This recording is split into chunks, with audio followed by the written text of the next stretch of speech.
You feel it the moment you step into the office, a knot in your stomach, a sense that nothing you do will ever be enough. You work hard, you follow the rules, and still there's tension, criticism, or invisible rules you can't quite figure out.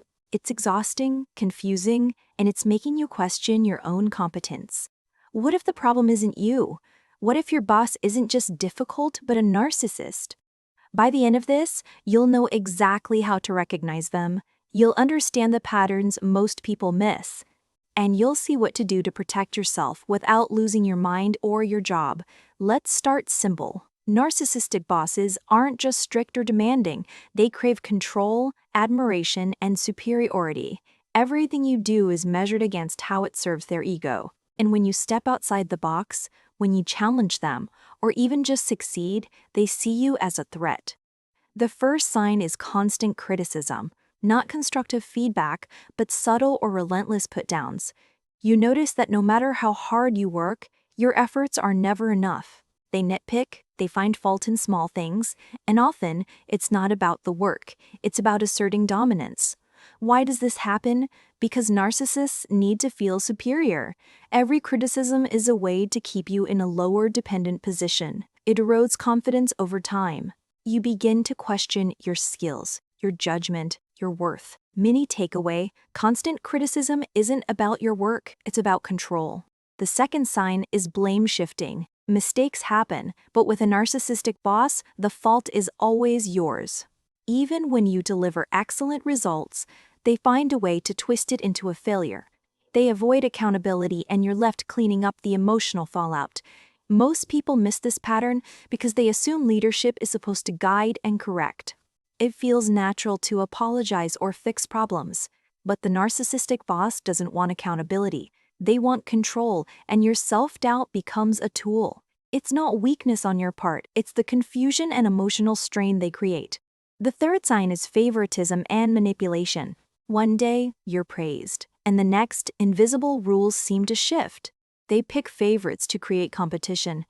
They use praise and attention as rewards and punishment.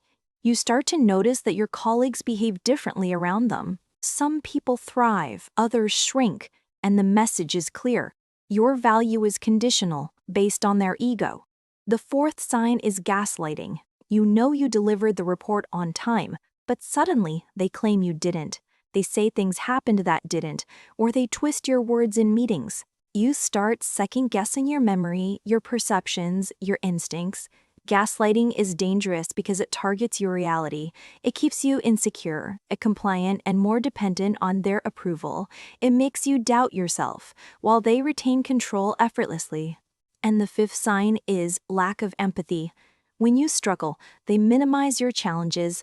They're dismissive of stress, of mistakes, of personal circumstances. They rarely, if ever, acknowledge your efforts sincerely. Empathy isn't missing because they're too busy. It's missing because they view others as tools for their ego, not humans with needs. But here's where most people make the biggest mistake. They over-explain. They defend themselves. They try to prove loyalty or competence. Every attempt to justify yourself feeds the narcissist's control.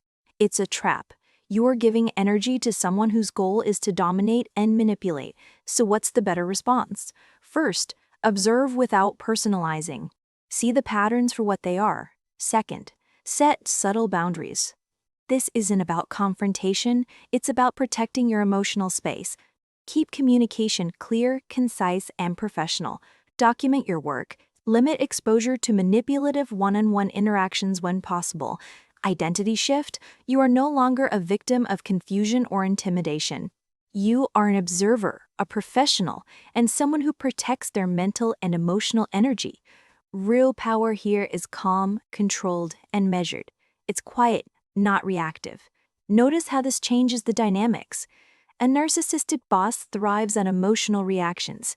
When you stop reacting, they lose leverage. You maintain clarity, and over time, the patterns become undeniable.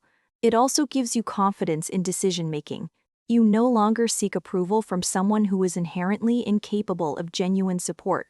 You assess situations, document interactions, and prioritize what aligns with your work and well-being. Another hidden truth: narcissistic bosses often isolate employees. They subtly pit colleagues against each other. They withhold information. They create confusion to maintain power. Recognizing this is crucial. You don't have to compete on their terms. You can collaborate where it makes sense, but always maintain your boundaries and clarity. You'll also notice a pattern of charm and public persona. A narcissistic boss may be engaging in front of higher-ups, friendly to some team members, but controlling, critical, or dismissive behind closed doors. This duality is intentional. It creates dependence and fear while projecting competence and charm externally. The key takeaway is that the behavior is consistent, not situational. It's not stress or temporary pressure. It's a pattern of manipulation, control, and self-centeredness. Once you recognize it, you can respond effectively. And here's a subtle but powerful strategy. Keep records. Document tasks, communications, decisions. It's not paranoia, it's protection. It allows you to navigate their criticism or gaslighting objectively. It keeps you grounded in reality, even when they try to distort it. Focus on what you can control: your work, your responses, your boundaries. You cannot change them, and trying to do so only drains you. You can, however, maintain your professionalism, your mental clarity, and your sense of self-worth. Another important aspect: don't isolate yourself. Seek mentors, allies, or supportive colleagues. A narcissistic boss can make you feel alone. This is part of the control. External validation and perspective help you navigate the environment safely. They don't replace your autonomy, but they reinforce your clarity. When you combine observation, boundaries, documentation, and support, you create an environment where the narcissist's power diminishes. You can meet professional expectations without internalizing their manipulation. You can thrive, even under their influence. And here's the ultimate mindset shift. Recognize that their behavior reflects their personality, not your value. You are competent, capable, and deserving of respect. Their criticism, manipulation, or lack of empathy does not define you. This perspective changes everything. You stop internalizing hostility. You stop over-explaining. You stop giving them the emotional leverage they seek. You operate from clarity, not fear or confusion. Over time, you will notice patterns with other toxic figures in your life too. Narcissistic bosses are just one example. The skills you build here: observation, boundary setting, calm power transfer to relationships, family dynamics, and friendships. You learn to recognize manipulation, protect your energy, and maintain your emotional autonomy. The final truth: being aware is power. Recognition gives you choice. You choose how much exposure you allow. You choose where to invest your energy. You choose to maintain professionalism and sanity, instead of being swept into manipulation. So the next time criticism feels excessive, blame shifting appears, or subtle hostility arises, remember, these are not random behaviors. They are signs of narcissistic patterns. You can see them clearly. You can respond calmly. You can protect yourself. And the more you do, the more confident you become. You stop questioning your competence. You stop seeking approval that was never meant to be given. You move through the workplace with calm authority, clear boundaries, and unshakable clarity. Because recognizing a narcissistic boss isn't just about survival. It's about empowerment. It's about maintaining your dignity, your mental health, and your professional growth. It's about thriving, even in an environment designed to disabilize you. And that clarity will change the way you navigate your career, your workplace, and your life. You'll never react blindly again. You'll never internalize manipulative behavior. You'll operate from power, from calm, and from certainty. This is how you stay sane, safe, and successful under a narcissistic boss. It's not about confrontation.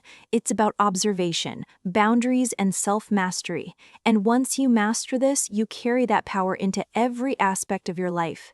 You are no longer at the mercy of toxic manipulation. You are the one who determines your focus, your energy, and your growth, and that is real psychological power. It is calm, it is sharp, and it is unshakable.